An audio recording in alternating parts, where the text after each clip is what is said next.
नमस्कार बच्चों, मेरा नाम है राहुल और आप देख रहे हैं सीबीएसई क्लास। तो आज है अध्याय 9 बल तथा गति के नियम। इससे पहले हम 2 अध्याय सीख चुके हैं, गति, जीवन की मौलिक इकाई और क्या हमारे आसपास के पदार्थ शुद्ध हैं 3। ठीक है, तो जिसने नहीं देखा है लिंक डिस्क्रिप्शन में है, आप वहां जाके देख सकते हैं। अब की बार हम फोकस करेंगे किस पे?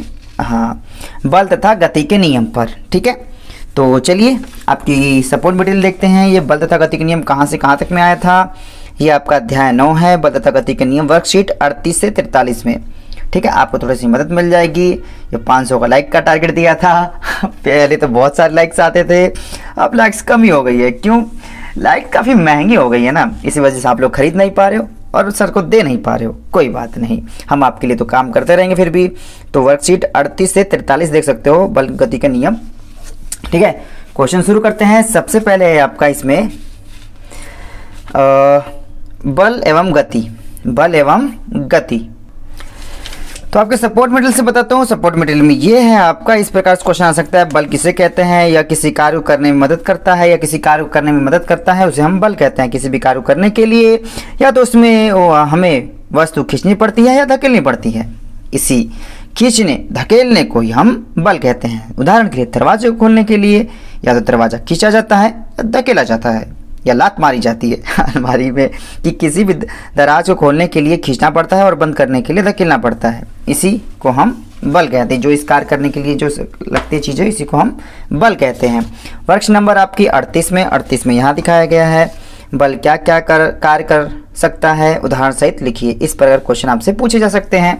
ठीक बल कई प्रकार काम कर सकता है। दोस्त को धक्का देना, ठीक है, कुर्सी चेयर खींचना, ठीक है, गाड़ी को धक्का लगाना, ठीक है, अलग अलग प्रकार से। और बल 2 प्रकार के होते हैं आपके, संतुलित बल और असंतुलित बल। ठीक है, जब संतुलित बल लगता है आपका 100 न्यूटन का, तो वस्तु वहीं रहती है। 300 न्यूटन का, तो रस्सी वहीं रहती है। इक्वल अगर ये देखो 200 न्यूटन का, हमें 100 न्यूटन का, तो ये वस्तु इस तरफ जाएगी। अब यहाँ पे असंतुलित बल, जब दोनों तरफ से एक समान बल लगता है तो उसे संतुलित बल। जब असमान बल लगता है तो असंतुलित बल। 200 न्यूटन का बल, अलमारी इधर खसक जाएगी या फ्रिज इधर खसक जाएगा। अब ये देखो यहाँ पे दिखाई नहीं दे रहा, 400 है, मेरे ख्याल से 300 है। ये 400 न्यूटन का बल लगेगा तो रस्सी इधर खींच जाएगी, इधर खींच रहे हैं ना, तो ये हार जाएगी इस तरफ, तो असंतुलित बल। तो जब दोनों व्यक्ति या खिलाड़ी एक ही दिशा में बल लगाएं या एक ही तरफ बल दूसरी तरफ से बल से ज़्यादा हो, ऐसी स्थिति में बल असंतुलित हो जाता है और वस्तु ज़्यादा बल की दिशा में हिलने लगती है। ऐसे बल को असंतुलित बल कहते हैं। ये आपका प्रश्न में कई बार पूछा जा सकता है। ठीक है, ये ठीक है। अब आगे चलते हैं। ये आपका बल में हो गया। ठीक है, ये प्रकार से बल तथा गति में हो गया। न्यूटन के गति के नियम। न्यूटन के गति के नियम, अब देखो न्यूटन कितने गति के नियम थे? 3 गति के नियम थे, क्रिया और प्रतिक्रिया बल, वस्तु तथा जड़त्व। ठीक है, अब पहले न्यूटन के गति के नियम देख लेते हैं। और क्रिया, इसमें क्रिया और जड़त्व, वस्तु का जड़त्व और द्रव्यमान। ठीक है, तो इसमें गति का जो पहला नियम है, इस प्रकार देखेंगे, इसमें आपका जड़त्व भी आ जाता है। क्वेश्चन में जड़त्व की परिभाषा लगी, गति का पहला नियम तथा उदाहरण सहित समझाएं। ठीक है, इस प्रकार से आ सकता है आपका। तो गति का पहले नियम तो आप देख ही चुके हैं कई बार। यह वर्कशीट नंबर आप इससे पहले वाली पढ़ चुके थे और ये वर्कशीट नंबर 39 है। 39 के आप आंसर में देखोगे तब भी आपको मिल जाएगा। और इसका आंसर मैं बताऊं तो इस प्रकार से लिखेंगे, गति का पहला नियम, इस नियम के अनुसार प्रत्येक वस्तु अपनी स्थिर अवस्था या सरल रेखा में एक समान गति की अवस्था में बनी रहती है जब तक कि उस पर कोई बाहरी बल कार्यरत ना हो। जब तक कोई बाहरी कार्यरत ना होगी, वो एक सरल रेखा पर रहेगी। उदाहरण, चादर को डंडे से पीटने पर धूल का अलग होना। यह गति के कौन से नियम पे आता है? यह गति के पहले नियम पे आता है। ठीक है, इस प्रकार से क्वेश्चन आ जाएगा ये। ठीक है, काफ़ी अच्छा था यार। और कुछ घटनाएं हैं, इस प्रकार से देख लीजिएगा।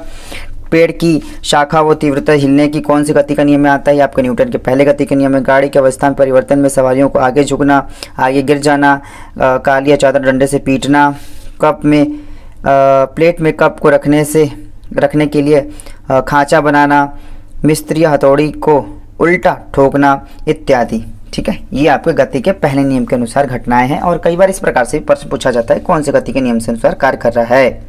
ठीक है, अब यहाँ देखेंगे क्रिया प्रतिक्रिया का नियम। ठीक है, और भी है इसमें, मतलब जड़त्व भी देख लेते हैं एक बार हम। ठीक, क्वेश्चन इस प्रकार से आ सकता है, जड़त्व के ऊपर जड़त्व को परिभाषित कीजिए। तो ये वर्कशीट नंबर 39 का पहला क्वेश्चन है। तो इस प्रकार से लिख सकते हैं आप, जड़त्व किसी वस्तु का वह प्राकृतिक गुण जिसके द्वारा वह अपने अवस्था में परिवर्तन का विरोध करती है उसे जड़त्व कहते हैं। और की मात्रा बिंदी यहाँ लगा देते हैं अब, ठीक है। इस प्रकार से आपका हो जाएगा। अब इसमें आपका जड़त्व भी पढ़ लिया हमने, ठीक है, वस्तु का जड़त्व और क्रिया प्रतिक्रिया, ये आपका जो गति का दूसरा नियम होता है, ठीक है। क्रिया प्रतिक्रिया, सॉरी वस्तु का मतलब तीसरे गति का तीसरा समीकरण होता है, तीसरा, ठीक है। तो गति का तीसरा समीकरण, ठीक है, इस प्रकार से देखेंगे तो यह सच है कि जब बल हमेशा जोड़े में होते हैं और एक दूसरे के विपरीत कार्य करते हैं। गति के तीसरे नियम के अनुसार, इस नियम के अनुसार जब वस्तु दूसरी वस्तु पर बल लगाती है तो दूसरी वस्तु भी पहली वस्तु पर वापस बल लगाती है, जो दोनों विरोधी बल मात्रा में विपरीत दिशा में कार्य होते हैं। पहले बल को क्रिया और दूसरे बल को प्रतिक्रिया कहते हैं, ठीक है। तो इस प्रकार से आ सकते हैं आपका क्वेश्चन में, ठीक है। दैनिक जीवन में गति के तीसरे समीकरण को 3 उदाहरण लिखिए, ठीक है। तो आपका जो रोज चलना होता है, रॉकेट का ऊपर जाना होता है, ठीक है। और यहाँ पे देखो एक नाविक का, यहाँ पे देखो बहुत सारे आंसर दे रखे हैं। खेल में टकराते पर चोटिल हो जाना, ठीक है, पथ पर चलना, बंदूक की गोली छोड़ना, रॉकेट का ऊपर जाना, नाविक के आगे की ओर और कूदने की स्थिति में नाव का पीछे की ओर गति करना, ठीक है। ये आपके गति के तीसरे नियम के अनुसार कार्य करते हैं। क्वेश्चन इस प्रकार से भी आ सकता है, एक सैनिक राइफल की गोली दागने से पहले राइफल को कंधे से क्यों सटा लेता है? तो इस प्रकार से इसका आंसर इस प्रकार से देंगे, वह ऐसा इसलिए करता है क्योंकि बंदूक की गोली छोड़ने पर बंदूक का प्रतिक्षेपण बल सैनिक पर लगेगा और वह सैनिक को पीछे की ओर धकेलेगा, जिससे सैनिक गिर भी सकता है। मैंने कल ठंडा पानी पी लिया है और गला फिर बैठने की स्थिति में दिखाई दे रहा है।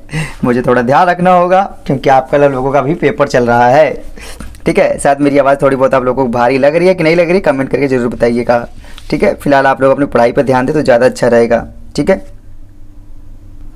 और हमने गति का दूसरा नियम नहीं पढ़ा था ना, एक बार गति का दूसरा नियम भी देख लेते हैं, जिसके अनुसार किसी वस्तु के संवेग, गति का दूसरा, यहाँ किसी वस्तु के संवेग में परिवर्तन की दर उस पर लगने वाले असंतुलित बल की दिशा में बल के समानुपातिक होती है। इस नियम ने वस्तु के द्रव्यमान एवं उसके वेग से संबंधित एक राशि प्रस्तुत की जिसे संवेग कहते हैं। यह एक सदिश राशि है, इसकी दिशा वस्तु के वेग की दिशा में होती है। इसे वस्तु का संवेग जिसे P द्वारा द्रव्यमान m एवं वेग v का गुणनफल P बराबर mv होता है, ठीक है।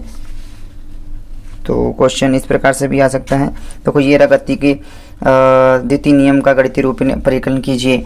आपके पिछले भी आपके उस वाले में था, ठीक है, गति वाले में भी, और बल था गति के नियम वाले में भी है आपका, ठीक है। तो संवेग की परिभाषा, ठीक है।